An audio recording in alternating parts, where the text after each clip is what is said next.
वर्ग 15 पिछली वीडियो में भी बताए थे, यहाँ से फिर से रिपीट किए जाते हैं। वर्ग 15 समूह में आते हैं nitrogen, phosphorus, arsenic, antimony, bismuth. मान लीजिए आपको ये नाम भूल जाते हैं तो आप ऐसा भी याद कर सकते हैं, न्यूजीलैंड, पाकिस्तान, ऑस्ट्रेलिया, सब बीके। अब इनका विन्यास देखते हैं, बाय कोष का विन्यास क्या होता है। एक का विन्यास आप देख लीजिए, फिर एक एक संख्या बढ़ाते जाइएगा।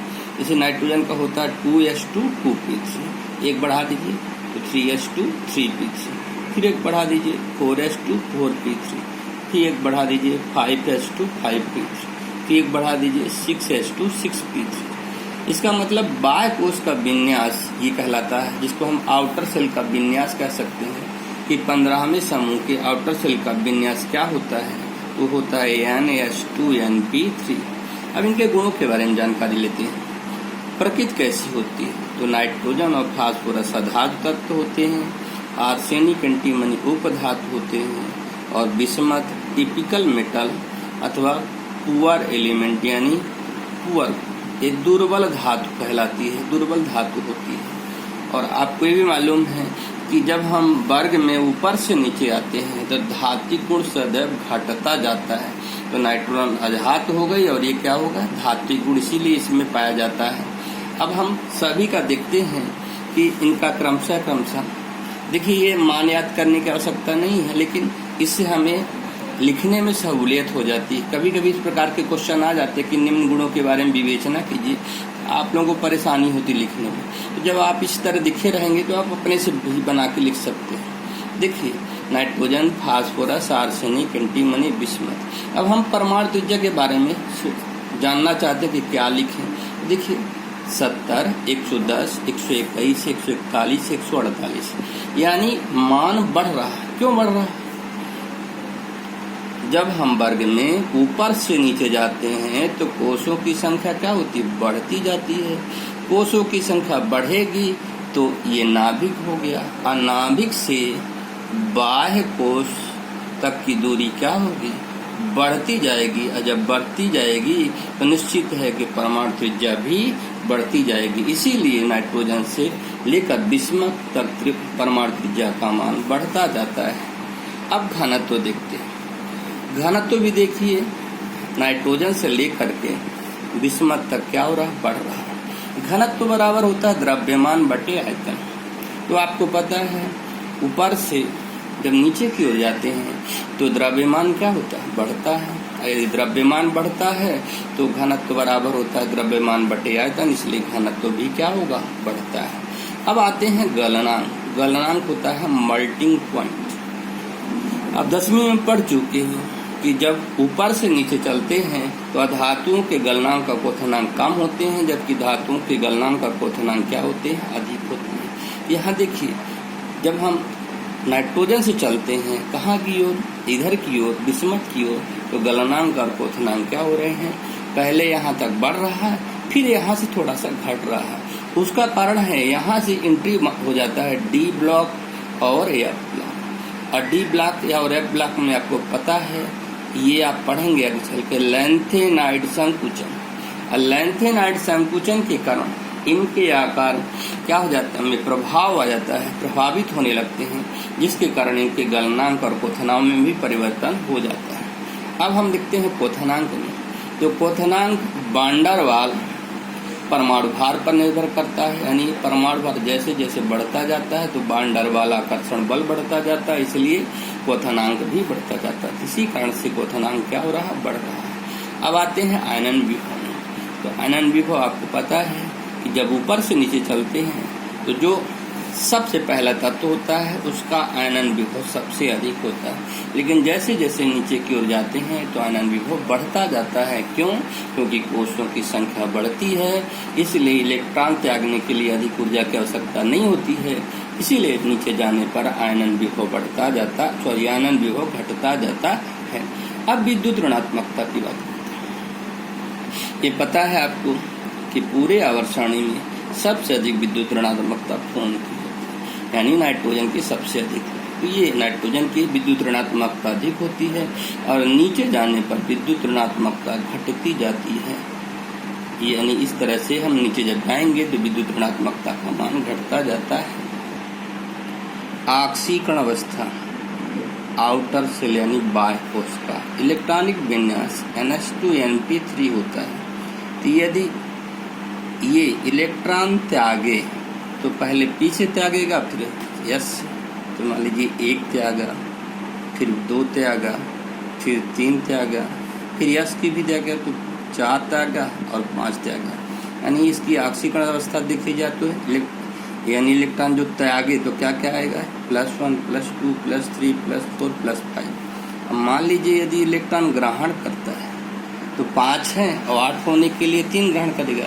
तो यदि 1 ग्रहण किया तो -1, 2 ग्रहण किया तो -2 और 3 ग्रहण किया तो -3। इसका मतलब है अधिकतम कितनी हो सकती है इसकी आक्सीकरण अवस्था, +5, और न्यूनतम कितनी हो सकती है, -3।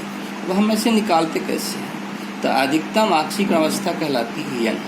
किसी तत्व के बाह्य कोश में उपस्थित इलेक्ट्रॉन की संख्या उसकी अधिकतम आक्सीकरण अवस्था कहलाती है।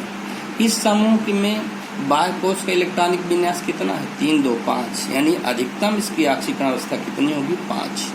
न्यूनतम आक्सीकरण अवस्था कैसे निकालते हैं, N-8, और N बराबर होता है बाह्य कोश में उपस्थित इलेक्ट्रॉन की संख्या। अब बाह्य कोश में कितने इलेक्ट्रॉन है, 5, कहाँ यान की जगह में 5 रख देंगे तो 5 ऋण 8 बराबर कितना आएगा, -3। मतलब ये हुआ कि 15वें समूह के तत्व -3 से लेकर +5 तक आक्सीकरण अवस्था दर्शाते हैं। अब देखिए कैसे होता है। ये हो गया nitrogen, phosphorus, arsenic, antimony, bismuth. जब हम देखते हैं कि इलेक्ट्रॉन के साथ साथ प्रोटॉनों की संख्या बढ़ती जाती है। जब प्रोटॉन की संख्या बढ़ेगी तो निश्चित है क्या होगा, जेफ भी बढ़ता है। जिनका जेफ अधिक होगा, जिनका आकार छोटा होता है उनका जेफ अधिक होता है, और जेफ अधिक होगा तो यस कक्ष का आकर्षण क्या होगा, नाभिक की ओर ज्यादा होता है। तो आर्सेनिक, एंटीमनी में कोषों की संख्या ज्यादा होती है, और कोषों की संख्या ज्यादा होने के कारण जो कोषें नाभिक के पास होती है तो उनके यस कक्षा का आकर्षण अधिक होता है। लेकिन पी ऑर्बिटल जो होती है वो नाभिक से दूर होती है आर्सेनिक, एंटीमनी, बिस्मथ में, तो क्रमशः इनके पी ऑर्बिटल का आकर्षण नाभिक से कम होता है। इस कारण से पी ऑर्बिटल के इलेक्ट्रॉन बाहर नहीं निकल पाते हैं, निकल जाते हैं। पी ऑर्बिटल के इलेक्ट्रॉन बाहर निकल जाते हैं, जबकि यस का आकर्षण अधिक होने के कारण उसके इलेक्ट्रॉन नहीं निकल पाते हैं। अर्थात यह प्रभाव कहलाता अक्रिय युग्म प्रभाव। और अक्रिय युग्म प्रभाव के कारण ही आर्सेनिक, एंटीमनी, बिस्मथ +3 आक्सीकरण अवस्था अधिक स्थायी रूप में दर्शाते हैं। मतलब ये हुआ कि नाइट्रोजन, फास्फोरस +3 तथा +5 आक्सीक अवस्था अधिक शो करते हैं, जबकि शेष तत्व अक्रिय युग्म प्रभाव के कारण केवल +3 आक्सीक अवस्था दर्शाते हैं।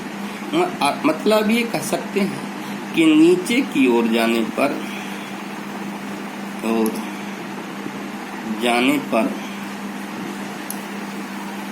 +3 आक्सीकरण अवस्था बढ़ती है और +5 आक्सीकरण अवस्था घटती है।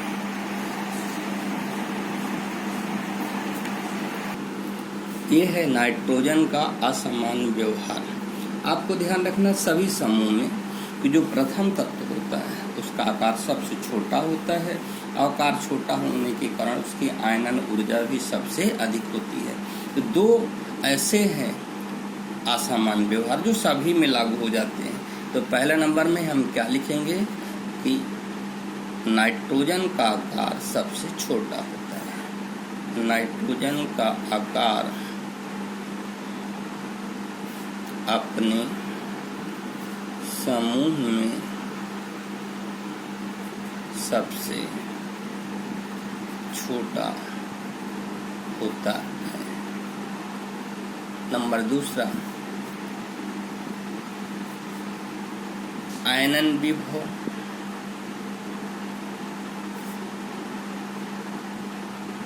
उच्च होता है। नंबर 3, जब आकार छोटा है तो प्रभावी नाभिकीय आवेश क्या होगा? उच्च होगा। प्रभावी नाभिकीय आवेश, जिसको हम जिप कहते हैं, ये उच्च होगा।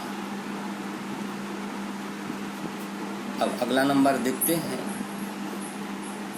तो विद्युत ऋणात्मकता, 3 ऐसे तत्व होते हैं जिनकी विद्युत ऋणात्मकता सबसे अधिक होती है। FON, फोन की विद्युत ऋणात्मकता अधिक होती है। उसमें से नाइट्रोजन है, तो अपने समूह में नाइट्रोजन की विद्युत ऋणात्मकता क्या होगी? उच्च होती है।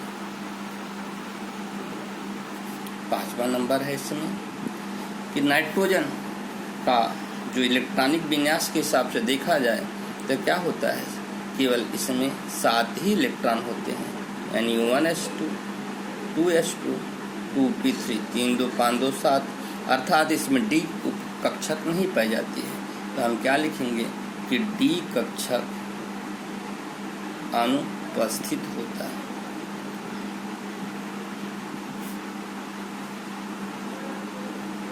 ये 5 लक्षण ये बताते हैं कि नाइट्रोजन का असामान्य व्यवहार दर्शित करता है। और आप ध्यान देना है कि नाइट्रोजन ही केवल एक ऐसा तत्व होता है जो ट्रिपल बॉन्ड बनाता है। ये देखिए, नाइट्रोजन ट्रिपल बॉन्ड बनाता है, ट्रिपल बॉन्ड बनाता है।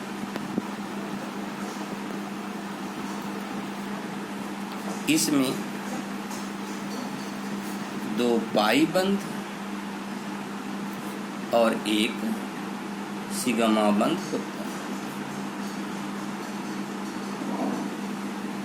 जबकि P यानी फास्फोरस, आर्सेनिक,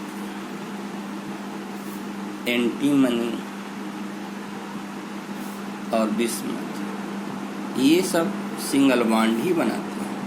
अब देखिए, फास्फोरस का होता तो सिंगल बॉन्ड है, लेकिन पाया जाता है P4 के रूप में। तो P4 की संरचना कैसे होती है, देख लीजिए। P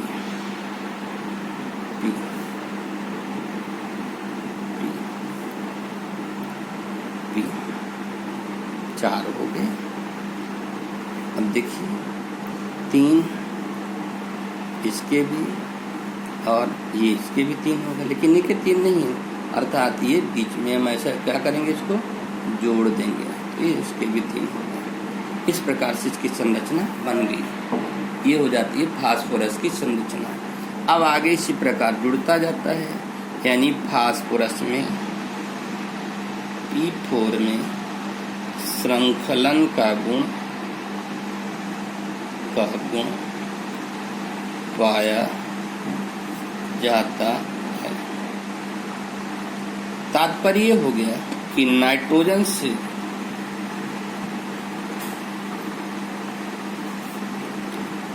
फास्फोरस तक श्रृंखलन का गुण पाया जाता है।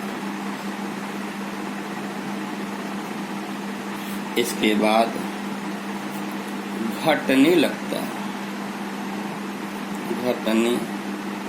लगता है। नाइट्रोजन से जब हम विस्मत की ओर जाते हैं, तो जैसे जैसे बॉन्ड कमजोर होता जाता है तो स्थायित्व भी घटता जाता है, यानी सबसे ज़्यादा स्थायित्व नाइट्रोजन होगा और विस्मत का स्थायित्व सबसे कमजोर होगा। अब इसमें हम देखते हैं कि नाइट्रोजन यानी N सिंगल बॉन्ड N, अब phosphorus P single bond P में सबसे अधिक मजबूत कौन होता है? तो आपको ध्यान रखने की जरूरत है कि होता P सिंगल बॉन्ड P ही मजबूत होता, लेकिन क्यों? इसका कारण है कि नाइट्रोजन के बीच में ट्रिपल बॉन्ड पाए जाते हैं, और जब बॉन्ड पास होते हैं तो उनमें प्रतिकर्षण का गुण सबसे अधिक होता है। अब प्रतिकर्षण का गुण अधिक होने के कारण जब इनमें, इसलिए इनका जो स्थायित्व होगा कम होगा, जबकि फास्फोरस में सिंगल बॉन्ड पाए जाते हैं। इनके बॉन्ड के बीच प्रतिकर्षण नहीं होता है, थोड़ी दूरी बनी रहती है, इसलिए इनका स्थायित्व तो कम होगा लेकिन इनका स्थायित्व तो अधिक होगा। यानी फास्फोरस वाला पी सिंगल बॉन्ड अधिक मजबूत होता है किसके अपेक्षाकृत, नाइट्रोजन और नाइट्रोजन के बीच। केवल किस कारण से, क्योंकि इसमें ट्रिपल बॉन्ड पाए जाने के कारण पाई बंध पाए जाते हैं, जिससे नाइट्रोजन के परमाणु पास रहते हैं, इसलिए इनके इलेक्ट्रॉनों के बीच प्रतिकर्षण अधिक होता है। प्रतिकर्षण अधिक होने के कारण इनका सिंगल बॉन्ड उतना अधिक स्थायी नहीं होता है और यह आसानी से टूट जाता है। तुलना इसके पी सिंगल बॉन्ड पी से, पी सिंगल बॉन्ड पी ये इसमें प्रतिकर्षण नहीं पाया जाता क्योंकि इनकी दूरी ज्यादा बनी रहती है, इसलिए इनका स्थायित्व यानी ये कहा जाए कि ये बंध ज्यादा मजबूत होता है नाइट्रोजन सिंगल बॉन्ड नाइट्रोजन की अपेक्षा। ठीक, कल हम बताएंगे कि N2 अधिक स्थायी क्यों होता है और NCl5 नहीं बनता है जबकि PCl5 नहीं बनता है, और नाइट्रोजन के ऑक्साइड, नाइट्रोजन के हाइड्राइड हम आपको पहले बता चुके हैं, इसलिए कल केवल नाइट्रोजन के ऑक्साइड की चर्चा करेंगे।